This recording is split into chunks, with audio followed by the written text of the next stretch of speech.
Argentina, 1958. El país vive una de las mayores crisis de su historia. El crecimiento económico está detenido. El Producto Bruto por habitante ha descendido 6 puntos en 10 años. La deuda externa es de $1.000 millones y las reservas en el Banco Central son escasas. La división entre antiperonistas y peronistas, que 3 años antes han sido desalojados del poder, enrarece el clima político, y las Fuerzas Armadas se ven a sí mismas con poder de tutela sobre las instituciones. En ese marco, el 1 de mayo de 1958, el doctor Arturo Frondizi asume la presidencia del país.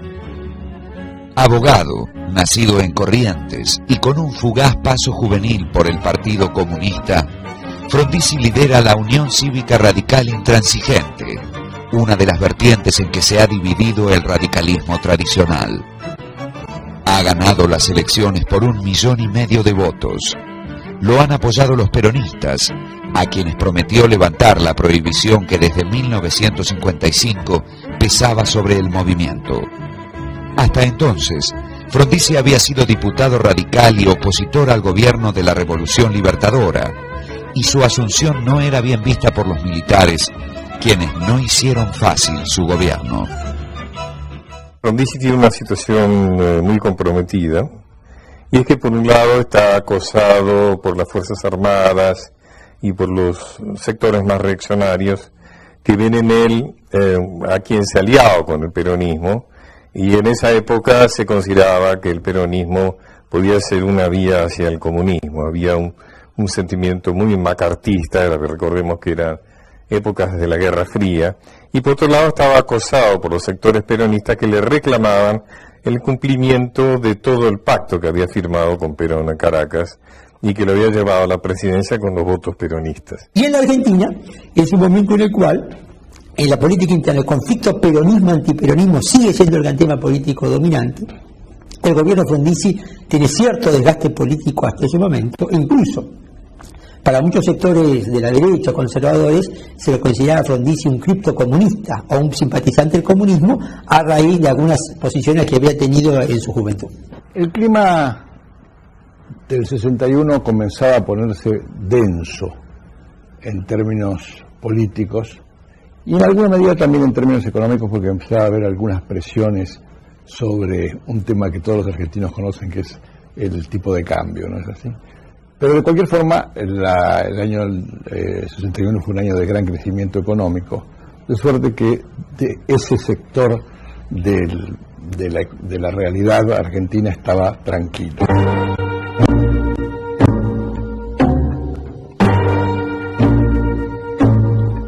En lo internacional, el cuadro de situación era igualmente tenso. La Guerra Fría estaba en su apogeo, con Estados Unidos y la Unión Soviética disputándose el predominio del mundo. En América Latina, la atención estaba sobre Cuba y su proceso revolucionario, que empezaba a consolidarse. En 1959, un movimiento insurreccional liderado por Fidel Castro había derrocado a la dictadura de Fulgencio Batista, y con la nacionalización de las empresas extranjeras había afectado intereses norteamericanos. Estados Unidos respondió suspendiendo la compra de azúcar, la base de la economía cubana, y el gobierno de Castro había iniciado un giro para cobijarse bajo el paraguas soviético. Desde el punto de vista internacional, algunas sombras se juntaban. Estas especialmente eran un poco densas en torno de la proyección que en ese momento empezaba a tener Cuba en el sistema interamericano. En 1961 Cuba mantenía todavía relaciones diplomáticas con la mayoría de los países de América Latina. Había roto relaciones con algunos pequeños, especialmente aquellos a los que de alguna manera la exportación, diríamos, de la revolución incitada por el gobierno de Castro había afectado. El general de división Rosendo Fraga era el secretario de guerra de Frondizi y tenía una visión del proceso cubano que era compartida por otros sectores de la sociedad. mi padre, como cualquier militar latinoamericano, veía la revolución cubana en forma negativa, ¿no es cierto?, en forma crítica. Como, bueno, cuidado, la veía en gran medida gran parte de los partidos políticos argentinos, e incluso sector del mismo peronismo.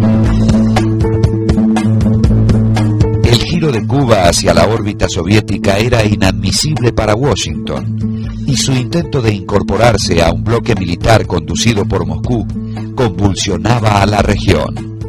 El Pacto de Varsovia era un producto de la Guerra Fría, donde se suponía que no se recibían invitados, y esto era menos invitados que geográficamente tuvieran tan cerca del territorio de Estados Unidos.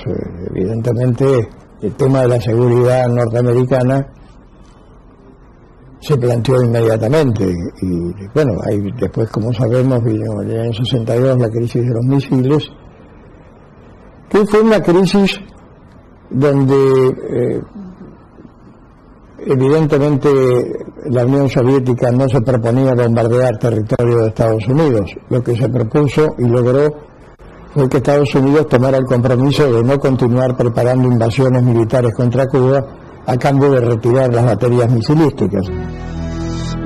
Frondizi tenía una buena relación con el presidente norteamericano John Fitzgerald Kennedy, y a principios de 1961 había querido mediar en el conflicto. La mediación no prosperó, y en abril de 1961 Cuba resistía una invasión militar a Bahía de Cochinos, al sudeste de La Habana.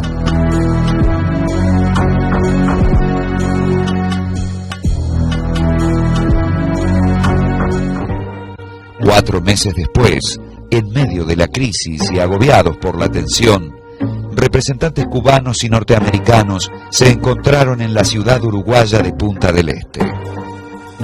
La cita fue durante un encuentro regional en el que Washington lanzaría un plan de ayuda continental, y Frondizi trató de aprovechar la oportunidad para insistir con su mediación entre las partes. Para el presidente argentino, agobiado por la situación interna, sería cada vez más una apuesta a todo o nada.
La reunión que se desarrolló en Punta del Este entre el 5 y el 17 de agosto de 1961 estaba convocada por el Consejo Interamericano Económico y Social de la OEA. En los hechos, era para debatir un plan de ayuda de Estados Unidos al resto del continente llamado Alianza para el Progreso. El plan contemplaba un desembolso de $20.000 millones en 10 años, enviando médicos, enfermeros y maestros a los países latinoamericanos. La Alianza para el Progreso representaba la primera propuesta del gobierno norteamericano de destinar fondos adicionales para inversión en América Latina, adicionales a los que ya estaban a disposición de distintos países del mundo, incluso los países en desarrollo, en el Banco Mundial o en el propio Banco Interamericano de Desarrollo. encuentro iba a exceder el marco económico. Pese al enfrentamiento con Washington, Cuba había prometido su asistencia y había designado a un hombre clave en su delegación, el comandante Ernesto Che Guevara. Hijo de una tradicional familia argentina, Guevara había conocido a Fidel Castro a mediados de los años 50 y se había sumado al proceso revolucionario. Transformado en comandante del ejército rebelde, durante los primeros tiempos participó en operaciones militares y luego de la toma del poder cumplía funciones en el gobierno revolucionario. Aunque recién años más tarde se convertiría en una leyenda, para cuando llegó a Punta del Este con la delegación cubana, ya era mucho más que el cargo que ostentaba como ministro de Industrias.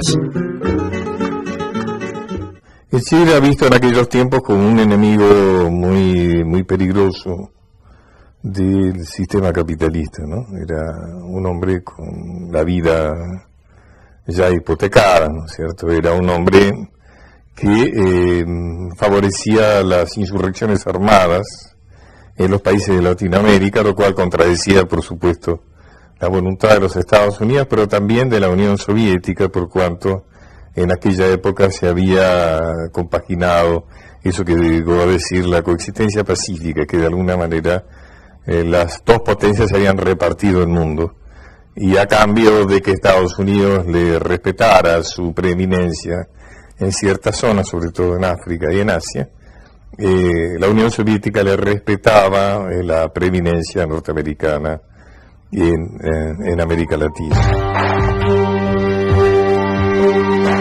Desde la ruptura de relaciones tras la llegada de Castro al poder, los contactos entre Cuba y Estados Unidos no eran frecuentes. Las heridas dejadas por la frustrada invasión a Cochinos aún estaban lejos de cicatrizar. La conferencia de Punta del Este sería el ámbito donde volvieron a verse las caras. Yo fui a esa conferencia de Punta del Este por el Canal 9. Fuimos Jacobo Timerman y yo para cubrir con entrevistas y con información lo que pasaba en esta reunión. La reunión, como digo, fue en un clima de mucha tensión. Había de todo, ¿no? En Punta del Este había desde traficantes de armas que querían venderle a los gobiernos hasta intelectuales que querían acercarse al Che Guevara, espías a patadas, había toda clase de agentes secretos de diversos gobiernos. Había un clima realmente muy extraño. El Che fue uno de los principales atractivos de la reunión, y eso irritaba a los norteamericanos.